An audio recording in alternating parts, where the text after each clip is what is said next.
When we read the Bible, our attention is often drawn to the towering figures of kings, prophets, and apostles. Their deeds echo through the ages, shaping the grand narrative of faith. But woven through the very fabric of Scripture are the quieter, yet profoundly powerful stories of women. These were not perfect women, nor were they always fearless. They were, however, deeply faithful. They were women who faced paralyzing fear. Women who carried the heavy burden of shame. Women who stood in the face of seemingly impossible situations, with everything on the line. And in each case, God used them. Tonight, we will walk through the lives of 10 powerful women in the Bible, whose courage, resilience, and unwavering faith changed the course of history. Their stories are not distant legends. They are living reminders that God sees profound strength where the world often sees only weakness.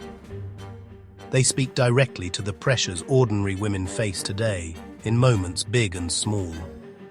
Our journey begins with Esther, an orphan girl who, by a twist of providence, became queen in the vast Persian Empire. Her position seemed secure, but when a decree was issued to annihilate her people, the Jews, she was thrust into a terrifying choice. The law was absolute.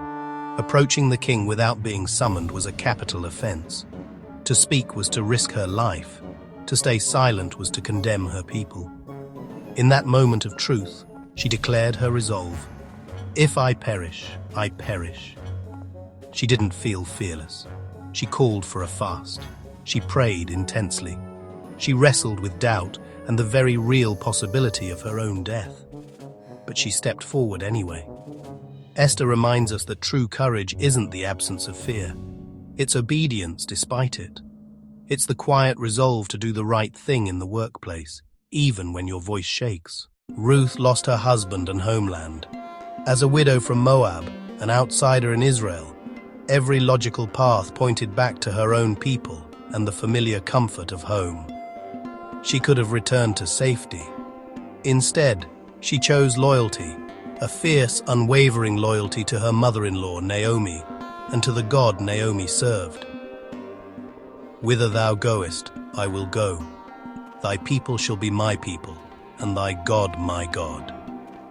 With these words, Ruth stepped into complete uncertainty, armed only with faith. She worked humbly in the fields, gleaning leftover grain, a task for the poorest of the poor. She trusted God quietly, without fanfare or complaint, and God honored her faithfulness, providing for her and placing her in the lineage of Jesus. Ruth's story shows us that steadfast loyalty in our own families and friendships, choosing commitment when it's easier to walk away, is a quiet but profound strength. Sometimes strength looks like simple loyalty. Mary was a young, ordinary girl from a small town when the angel Gabriel appeared, telling her she would carry the Son of God. This was not a gentle request. It was a divine interruption that would change everything. The plan would bring confusion, public shame, and the risk of being cast out. Yet in the face of this overwhelming calling, she responded with simple, powerful surrender. Behold the handmaid of the Lord, be it unto me according to thy word. She said yes without knowing the full cost, teaching us that faith often begins not with understanding, but with surrender. Hannah was barren, a source of deep shame and grief in her time. Year after year, she endured the pain of her unfulfilled longing for a child. In her anguish, she went to the temple. She prayed in silence, her lips moving but her voice unheard. She was in bitterness of soul, and prayed unto the Lord, and wept sore. Her prayer was so intense the priest thought she was drunk. But God heard the cry of her heart. Her son, Samuel, was born. Hannah reminds us that even when we feel unheard by the world, our silent prayers in moments of deep grief are powerful, reaching the heart of God. Deborah was a judge in Israel. In a male-dominated culture, she led with clarity and strength. And Deborah, a prophetess, she judged Israel at that time. She stood firm when others hesitated. Leadership is not about gender, it's about calling. Rahab was known for her past, But she believed in the God of Israel. By faith the harlot Rahab perished not. She protected the spies, she trusted God, and she became part of the story of redemption. Your past does not cancel God's future for you. Mary Magdalene had been delivered from 7 demons. Jesus restored her, and she became the first witness of the resurrection. Mary Magdalene came and told the disciples that she had seen the Lord. The woman once bound by darkness was chosen to announce the greatest light in history. Restoration is real. Sarah laughed when she heard the promise that she would bear a child in her old age. At 90, the idea felt less like a miracle and more like a mockery of her lifelong unanswered prayer. Her body was old, her hope worn thin. The laughter that escaped her was not one of joy, but of disbelief born from decades of disappointment. But God met her in that moment of doubt, asking, "Is anything too hard for the Lord?"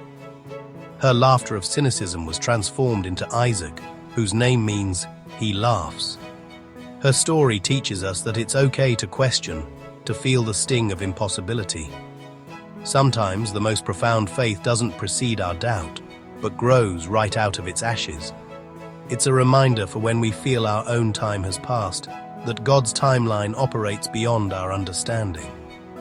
For 12 long years she suffered from an issue of blood. This wasn't just a physical ailment, it was a sentence of complete isolation. Considered unclean, she was cut off from her community, from worship, from human touch. She had exhausted all her resources on physicians, only to grow worse.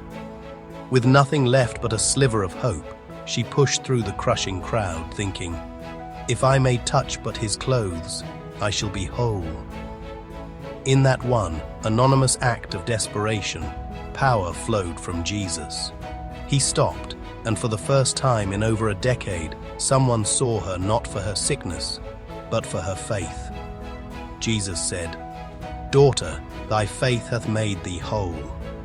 Her story is for anyone suffering in silence, a testament that one brave reach, even from the margins, can bring complete restoration.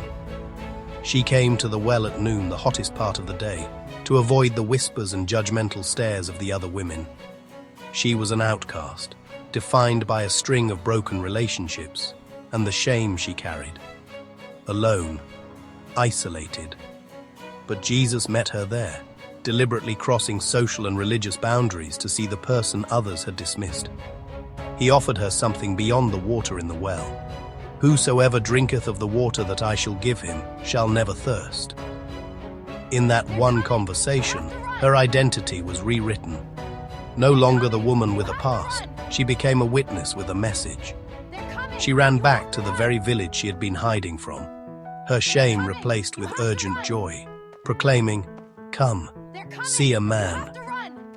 The woman who hid from people became the voice that brought an entire town to Christ. Her transformation shows us that no past is too messy for God to redeem and use for His glory. Your story, shared with honesty, can be the very thing that leads others to living water. These women were not flawless.